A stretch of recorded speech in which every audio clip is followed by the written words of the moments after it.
Bulginaka, do you know that cybercrime is becoming a growing problem in Fiji? Cybercrime is defined as a crime in which a computer is the object of the crime, such as hacking and spamming. Cybercrime is also cyberbullying and using fake profiles to cause panic and spreading false news. If you're involved in this or know anyone who's committing... In this bulletin, Fiji set for COVID vaccine rollout. Ministry identifies gaps in services. And rape victims getting younger, says judge.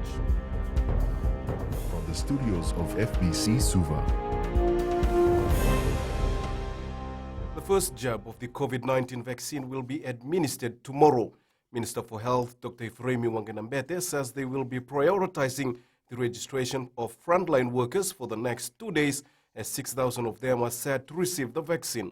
Kurui Tandulala reports 12,000 doses of the vaccine arrived in the country on Saturday. The AstraZeneca vaccine received by Fiji is WHO certified and meets all the necessary requirements and measures. At this moment, we should just let those frontliners get onto it and register it, because certainly if there's, the whole 650,000 of us went onto online, it will create some challenges for those 6,000. So we need to give them that space, at least for the next day or two.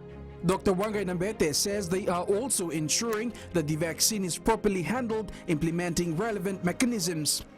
In terms of the cooler trucks that we have, the fridges that we use, at the moment a sizable number of those vaccines are now stored in our Watuanga Fiji Pharmaceutical and Biomedical Services warehouse. And those are the mechanisms that we have in place. The president also commended the work of the government in securing the vaccine. We must work very hard to ensure that vaccines are administered in an equitable way across the world within each nation. Fiji will receive 108,000 doses of the COVID-19 vaccines under the COVAX facility. Kurui Tandulala, FBC News. The Ministry of Fisheries has identified gaps in its services in remote communities of the Lau Group. During a recent trip, Permanent Secretary Pen Embale Nambuli admitted that services need improvement, especially after a natural disaster. The Permanent Secretary says the government will complement the efforts made by these communities. Many people in Lau are now relying on fisheries for their daily livelihood and income, and they are requesting for solar freezers from the government. We have very limited resources with us, but if we have this solar freezer, and we will be able to go and fish, bring it over, and we can ship it and sell it over to the urban areas. So for us, providing equipment like solar freezer, for instance, or boats, and the fishing nets, for instance, those are the kind of things that we can do. Dr. Sangita Magubay says the contribution of women to society is immeasurable and should be commended. As a top marine ecologist for 18 years, Dr. Magubay noted the role of Itaukei women in the maritime sector is enormous and should be supported every day. As one of Fiji's finest marine ecologists, Dr. Magubay says the leading role of women in the fisheries sector is no exception. The contribution that women make to fisheries in Fiji.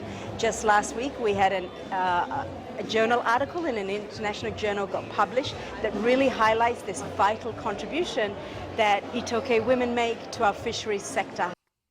Be prepared to serve a sentence of 11 years and above if you rape a child and are found guilty. Those were the words of Suva High Court Judge Salesi Temo while presiding over a rape case involving a 14-year-old boy.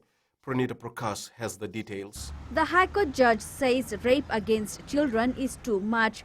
He says when he was a magistrate in 1994, he used to hear about rape against adults and now it's children.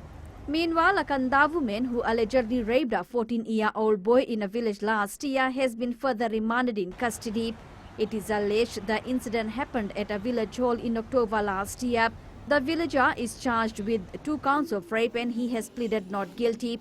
The court heard the villager has a history of absconding bail and a bench warrant was issued against him in 2019. A year later, while on bail, he allegedly committed the rape offence. The villager made an application for bail which was denied by the High Court. The matter has been adjourned to April 16th. Pranita Prakash, FBC News.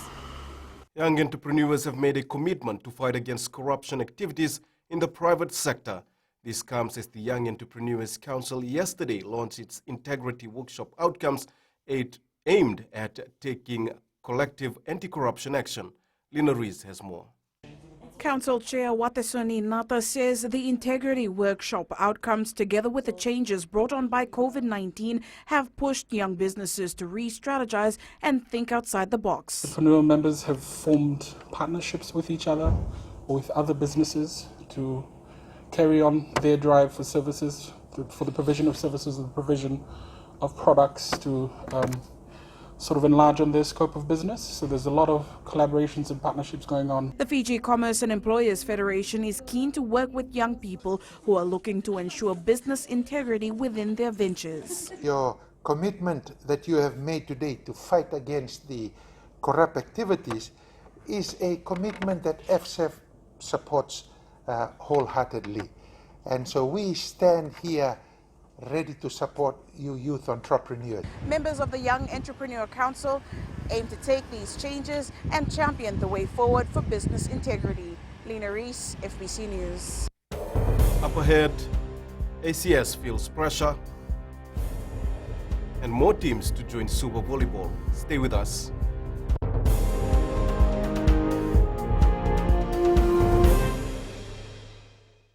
Oyera na ngwane no ndai nunu enda bisi ni mataka. Mersi sunga da kena loma dina kena mikron.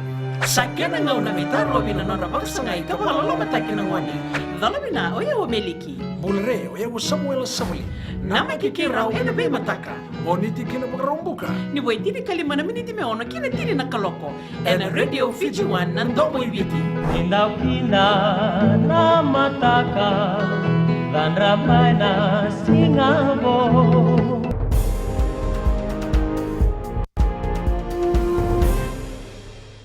Welcome back. After a lapse of 1 year, athletes of participating schools are ready for action in the Triple N Zone Meet. Athletes are elated to showcase their talent in both the track and field events as they will continue highlighting the healthy rivalry between schools. Talimate Rukula with the story. Defending girls champion Andi Dakumbau School is already feeling the pressure.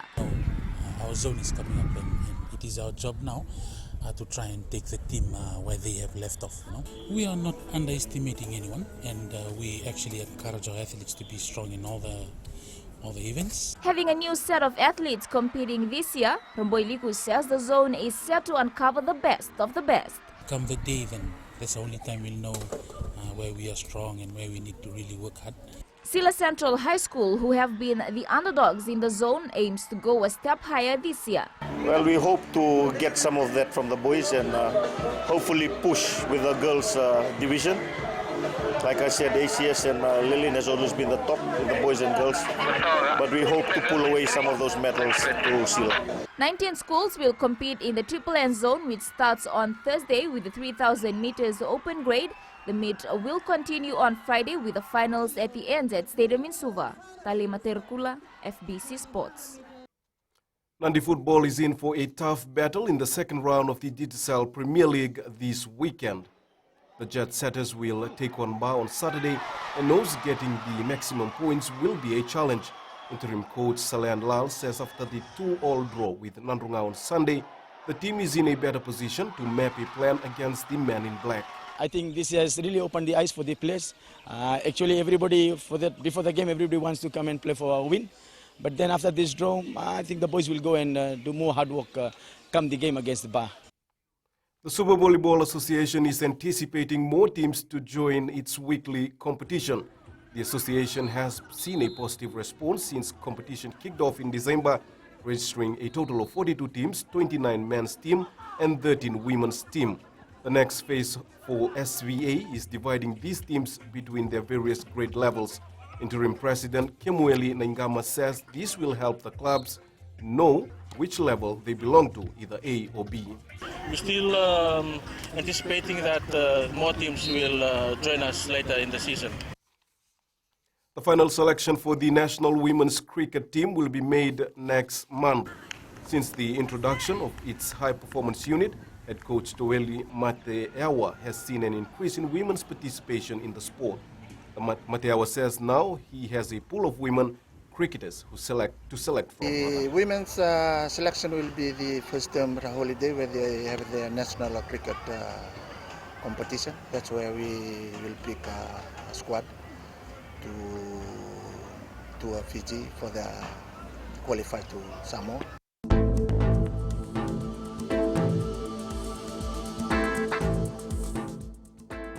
Fine weather is in the forecast. There is a slight chance of scattered showers in the main islands. That's FBC Morning News. Join us at 7 p.m. for our major bulletin. For news you can trust, get the fact from FBC's TV, radio and digital news at fbc.com.fj. Take care and good morning.